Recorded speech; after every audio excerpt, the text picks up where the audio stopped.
मेरे चैनल धार्मिक जीवन में आप सभी दोस्तों का फिर से बहुत बहुत स्वागत है।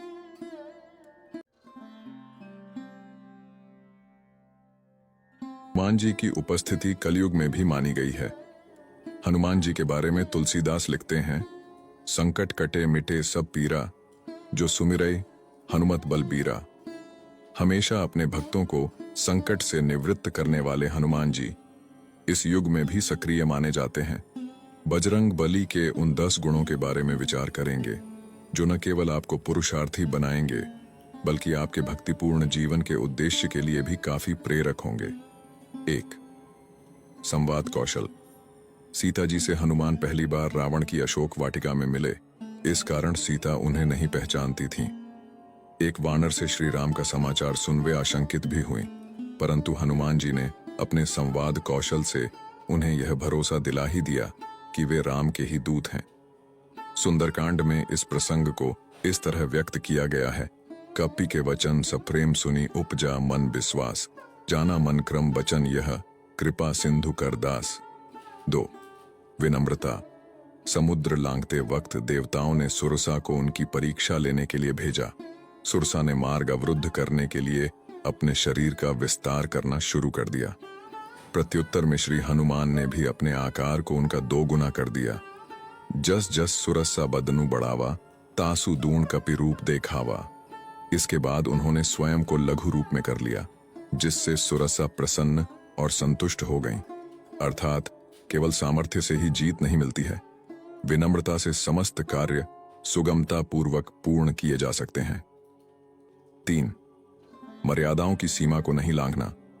लंका में रावण के उपवन में हनुमान जी और मेघनाथ के मध्य हुए युद्ध में मेघनाथ ने ब्रह्मास्त्र का प्रयोग किया। हनुमान जी चाहते तो वे इसका तोड़ निकाल सकते थे, लेकिन उन्होंने ऐसा नहीं किया क्योंकि वह ब्रह्मास्त्र का महत्व कम नहीं करना चाहते थे। इसके लिए उन्होंने ब्रह्मास्त्र का तीव्र आघात सह लिया, हालांकि यह प्राणघातक भी हो सकता था। यहाँ गुरु हनुमान हमें सिखाते हैं कि अपने आदर्शों से कभी समझौता नहीं करना चाहिए। तुलसीदास जी ने हनुमान जी की मानसिकता का सूक्ष्म चित्रण इस पर किया है, ब्रह्मा अस्त्र तेहि साधा, कपि मन कीन्ह विचार, जो न ब्रहसर मानो महिमा मिटाई अपार। 4. बहुमुखी भूमिका में हनुमान। हम सामान्यतया अपनी शक्ति और ज्ञान का प्रदर्शन करते रहते हैं, कई बार तो वहां भी जहां उसकी आवश्यकता भी नहीं होती। तुलसीदास जी हनुमान चालीसा में लिखते हैं, सूक्ष्म रूप धरी सियहि दिखावा, विकट रूप धरी लंक जरावा। सीता के सामने उन्होंने खुद को लघु रूप में रखा क्योंकि यहां वह पुत्र की भूमिका में थे, परंतु संहारक के रूप में वे राक्षसों के लिए काल बन गए। एक ही स्थान पर अपनी शक्ति का 2 अलग अलग तरीके से प्रयोग करना हनुमान जी से सीखा जा सकता है। 5. समस्या नहीं, समाधान स्वरूप। जिस समय लक्ष्मण रणभूमि में मूर्छित हो गए, उनके प्राणों की रक्षा के लिए वे पूरे पहाड़ उठा लाए, क्योंकि वे संजीवनी बूटी नहीं पहचानते थे। हनुमान जी यहाँ हमें सिखाते हैं कि मनुष्य को शंका स्वरूप नहीं वरन समाधान स्वरूप होना चाहिए। 6. भावनाओं का संतुलन। लंका के दहन के पश्चात जब वह दोबारा सीता जी का आशीष लेने पहुंचे तो उन्होंने सीता जी से कहा कि वह चाहें तो उन्हें अब भी ले चल सकते हैं, पर मैं रावण की तरह चोरी से नहीं ले जाऊंगा। रावण का वध करने के पश्चात ही यहां से प्रभु श्री राम आदर सहित आपको ले जाएंगे।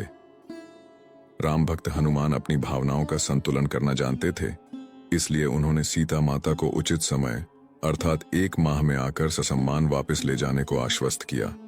7. स्वयं की प्रशंसा से दूर। सीता जी का समाचार लेकर सकुशल वापस पहुंचे श्री हनुमान की चहु और प्रशंसा हुई, लेकिन उन्होंने अपने पराक्रम का कोई किस्सा प्रभु राम को नहीं सुनाया।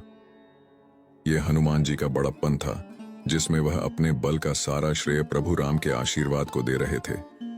प्रभु श्री राम के लंका यात्रा वृत्तांत पूछने पर हनुमान जी जो कहा उससे भगवान राम भी हनुमान जी के आत्ममुग्धता विहीन व्यक्तित्व के कायल हो गए। अपनी प्रशंसा से अहंकार को आमंत्रण मिलता है। ता कहूं प्रभु कछु अगम नहीं, जा पर तुम्ह अनुकूल, तव प्रभाव बड्ढवान लही, जारी सकी खलु तूल। 8. नेतृत्व एवं कार्यकुशलता की क्षमता। समुद्र में पुल बनाते वक्त अपेक्षित कमजोर और उच्च श्रृंखल वानर सेना से भी कार्य निकलवाना उनकी विशिष्ट संगठनात्मक योग्यता का परिचायक है। राम रावण युद्ध के समय उन्होंने पूरी वानर सेना का नेतृत्व संचालन प्रखरता से किया और पल निर्माण के कार्य को कुशलता से संपन्न करवाया। 9. बौद्धिक कुशलता और निष्ठा। सुग्रीव और बाली के परस्पर संघर्ष के वक्त प्रभु राम को बाली के वध के लिए राजी करना, क्योंकि एक सुग्रीव ही प्रभु राम की मदद कर सकते थे। इस तरह हनुमान जी ने सुग्रीव और प्रभु श्री राम दोनों के कार्यों को अपने बुद्धि कौशल और चतुराई से सुगम बना दिया।